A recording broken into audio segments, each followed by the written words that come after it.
மற்றொரு அண்மை செய்தியை பார்க்கிறோம். புயல் எச்சரிக்கை தொடர்பாக மக்களுக்கு குறுஞ்செய்தி அனுப்பப்பட்டிருக்கிறது.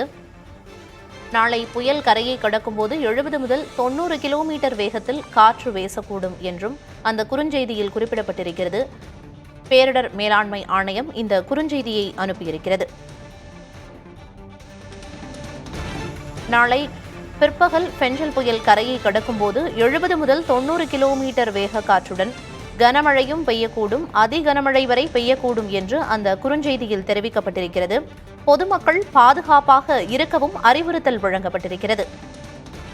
புயல் எச்சரிக்கை தொடர்பாக பொதுமக்களுக்கு செல்போனில் குறுஞ்செய்தி அனுப்பியிருக்கிறது தமிழக அரசு. நாளை புயல் கரையை கடக்கும்போது 70 முதல் 90 கிலோமீட்டர் வேகத்தில் காற்று வீசக்கூடும் என்பதால் பொதுமக்கள் அனைவரும் பாதுகாப்பாக இருக்க வலியுறுத்தி அந்த குறுஞ்செய்தி அனைவருக்கும் அனுப்பப்பட்டிருக்கிறது. அதிகனமழை பெய்யக்கூடும் என்பதால் மக்கள் பாதுகாப்பாக இருக்கவும் பேரிடர் மேலாண்மை ஆணையம் கேட்டுக் கொண்டுள்ளது குறுஞ்செய்தி வாயிலாக. வங்கக்கடலில் உருவான புயல் பெஞ்சல் புயல் நாளை பிற்பகல் கரையை கடக்கும் என்று தெரிவிக்கப்பட்டிருக்கும் நிலையில் தமிழக அரசு சார்பாக பல்வேறு முன்னெச்சரிக்கை நடவடிக்கைகள் எடுக்கப்பட்டு வருகின்றன. அதன் ஒரு பகுதியாக பொதுமக்களுக்கு குறுஞ்செய்தி புயல் எச்சரிக்கை தொடர்பான குறுஞ்செய்தி அனுப்பப்பட்டிருக்கிறது.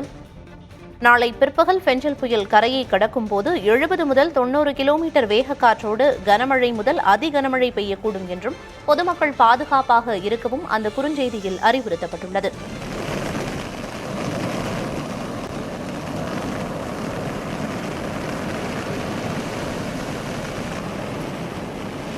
No, no, no, cámara.